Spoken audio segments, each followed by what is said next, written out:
결국 시장의 구조적 문제점은 무엇이냐면 정부 주도가 외부 감사 제도를 도입했다. 외부 감사 시장의 3자 구조성, 그리고 그 내부의 이해 상충 문제, 그리고 한국 기업의 지배구조 취약성으로 요약할 수 있고요. 따라서 결과적으로 현행 외부 감사 제도를 보면 그 피감법인 또는 가장 중요한 회계정보 이용자라는 소비자를 보호하는 것이 아니라 소비자의 효용을 저감하는 결과가 발생하고 있습니다. 따라서 이와 같은 구조적 시장 실패 원인을 근본적으로 해결할 수 있는 방안을 마련할 필요가 있습니다. 이런 시장 실패를 극복하고 외부 감사 서비스의 품질 경쟁이 가능한 수준의 적정 보수, 그러니까 책정될 수 있는 정부 규제가 지금 필요하지 않냐, 어느 정도 그냥 시장에 맡길 수 없는 상황이 아닌가라는 하나의 주장이고요.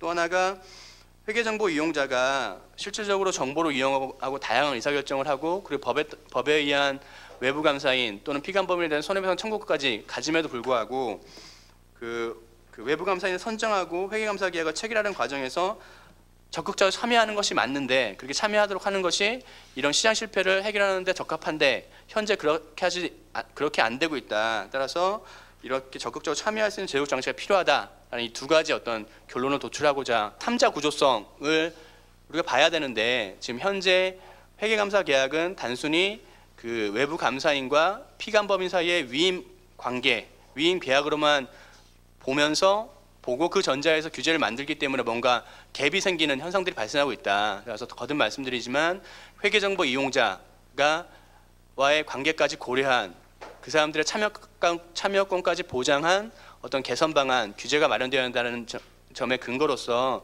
회계감사 계약의 법률적 분석을 시도한 것입니다. 이 회계감사 계약이라는 것은 기존에 이야기하고 있는 그 외부 감사인과 피감법인 사이의 단순한 위임 계약이 아니고 이 제3자 정보 이용자까지 고려한 계약 관계로 의뢰돼야 된다. 그래서 저희가 뭐 예를 들면 이거는 그 위임 계약에 사무관리가 부과된 위임 계약, 그러니까 사무관리라는 법률 관계가 부과된 위임 계약이라든지 또는 부진정한 제3자를 위한 법률 계약이라는 어떤 그 계약 관계가 있는데, 이런 식으로 제3자를 정보 이용자를 이 구조 안에서 가져올 수 있는 어떤 해석론으로 이걸 해석해야 해석할 수 있고, 그 같은 해석론의 기초에서 개선 방안을 말해야 된다라는 것이 이 챕터의 하나의 소결론입니다. 외부 감사 시장의 구조적 특성으로 인해 발생하는 시장 실패를 해결하기 위해서는 적정 감사 투입 요소 확보 방안, 즉 그 감사 보수 기준이 필요합니다. 또한 외부 감사인 선임 방식 개선이 필요합니다. 무슨 말씀이냐면 그 정보 이용자가 참여할 수 있는 방안이 필요합니다. 그래서 적정 감사 투입 요소 확보 관련해서는 감사 보수 기준을 신설하고요, 독립성 있는 보수 기준 관리위원회 제도를 두고요, 감사 보수를 감사 보고서에 담아서 공개하는 제도를 제안드립니다.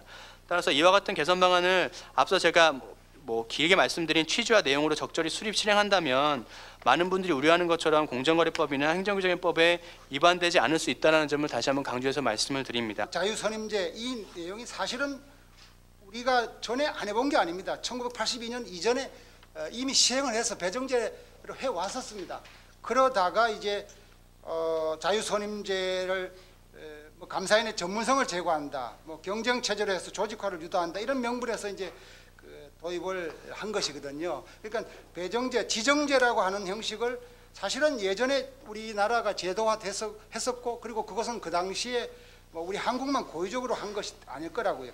나름대로 그 필요에 의해서 했는 것인데, 일단 자유선임제로 돌아왔습니다. 그러고 나서 지금 33년이 됐습니다.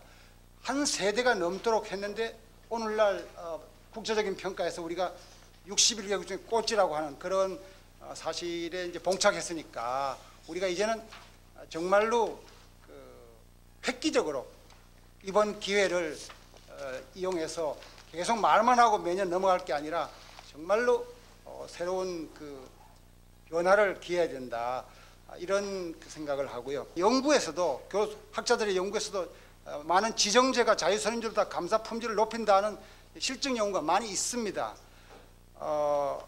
다소 그게 지정의 범위가 제한된 입장에서 행해진 부실 회사들에 대한 것이다 하는 그런 한계는 뭐 어쩔 수 없이 제도적으로 있습니다만은 지금 그런 연구가 사실은 많이 있고요. 자꾸 발생하는 것이다라고는 저는 그렇게 생각하지는 않습니다. 그래서 새로운 어떤 사건이 일어나면 뭐 새로운 제도를 도입하고 또 사건이 일어나면 이 제도가 부족하니까 또 어떤 걸 더 들여봐야 되겠다라고 하면 계속 사고가 발생할 때마다 지금 이러한 토론의 장, 논의의 장은 계속 반복될 수밖에 없다라는 저희는 이렇게 생각을 합니다. 그래서 사실 우리가 이 제도의 문제가 아니라 좀 운영의 문제다라고 저는 생각을 하고 있습니다. 그래서 저희가 생각할 때는 이제 두 가지 좀 대안을 좀 한번 말씀을 드렸으면 싶습니다. 첫 번째는 회계 부정에 대한 책임은 1차적인 책임은 기업에 있습니다. 그거는 뭐 명확한 사실이죠. 자료를 제대로 제출하지 않거나 뭐 숨기거나 뭐 이렇게 또 아니면은 CEO의 뭐 부당한 요구 뭐 이런 것 때문에 좀 분식이 발생하는 경우가 있습니다. 그래서 여하튼지 간에 어떤 상황에서든지 간에 1차적인 책임은 기업에 있다라고 저는 생각을 합니다. 그리고 두 번째 2차적인 책임은 그럼 저는 회계법인 외부감사인에게 있다라고 생각을 합니다. 그런 책임 관계를 따져볼 때 이 책임에 대한 것을 좀 더 강화를 시킬 필요가 있다고 저는 생각을 합니다. 그래서 뭐 이런 말씀드리면 어떨지 모르겠지만 정말 감내하기 힘들 정도의 큰 책임을 좀 부과를 하면 시범적으로 뭐 몇 개 회사 또는 뭐 몇 개 회계법인이 정말 당할 수도 있겠죠. 이 지정제를 도입하는 것이 뭐 단기적으로 뭐 효과를 나타낼 수 있을지도 모릅니다. 그렇지만은 그 지정제가 이런 부정을 없앨 수 있는 모든 것을 그 만능의 역할은 하기는 어렵다. 저는 그래서 시간이 좀 걸리더라도 아예 좀 장기적으로 볼 때 말씀드린 두 가지 대안, 책임 강화, 내부 고발 지도를 강화하는 그런 방안을 좀 마련하는 것이 낫지 않을까 하는 말씀 드리면서 토론 마치도록 하겠습니다. 두 개를 혼합하는 방식 중에 6년, 그러니까 3년 단위의 현재의 감사인 선임 제도를 최대한 살려서 6년 동안은 자유수임제를 하되 마지막 1년을 지정제를 병행하도록 하는 방안이 어떠냐, 이 얘기에 제가 굉장히 귀가 번뜩 뜨였습니다. 그러니까 미꾸라지 한 마리 넣어서 좀 자극을 주는 듯한 방식이 될 수도 있고요.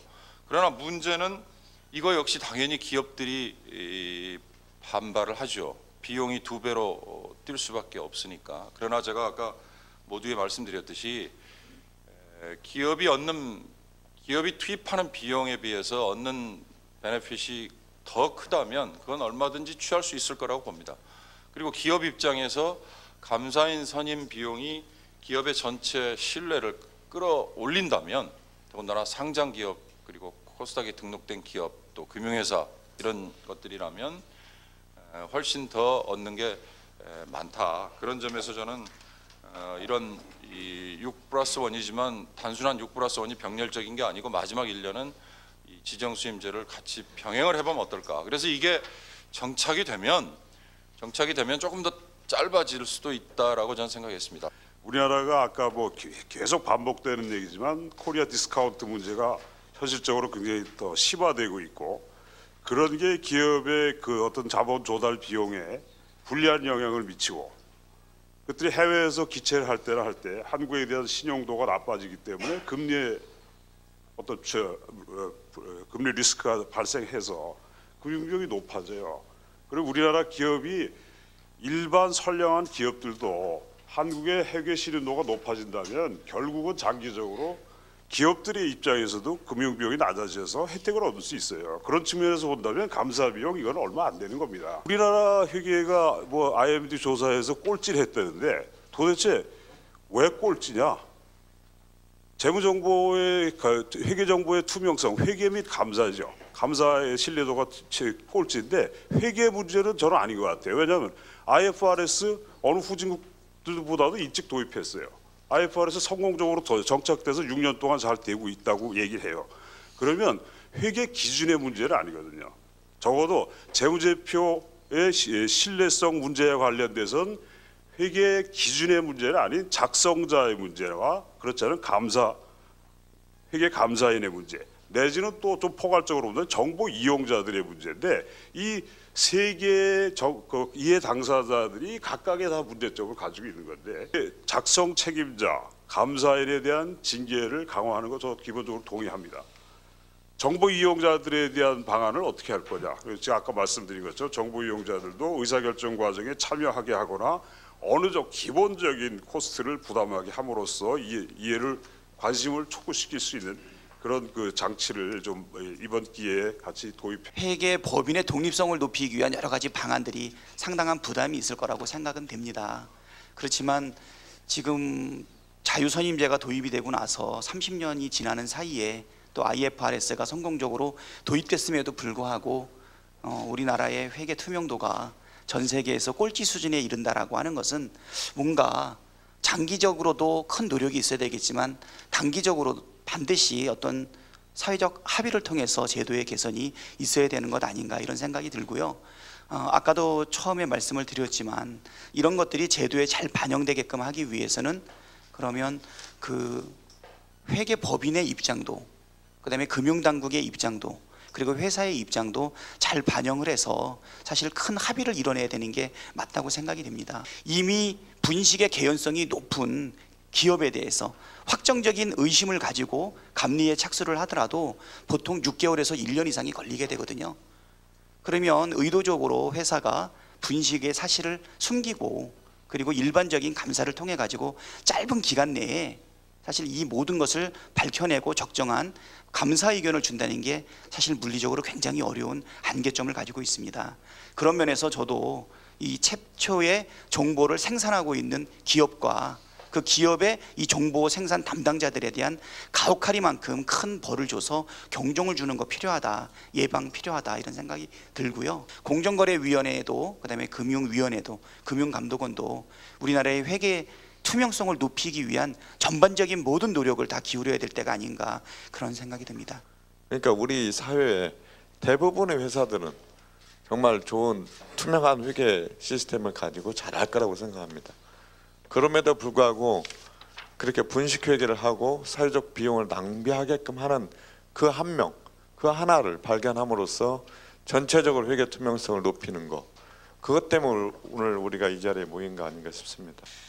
기업 부담 문제는 오늘 자료에도 다 나왔습니다만은 지금 국제화된 시점에서 감사가 지금 미국이랑 우리나라 똑같거든요. 그런데 지금 미국 감사 보수의 5분의 1 정도입니다. 저희 나라가.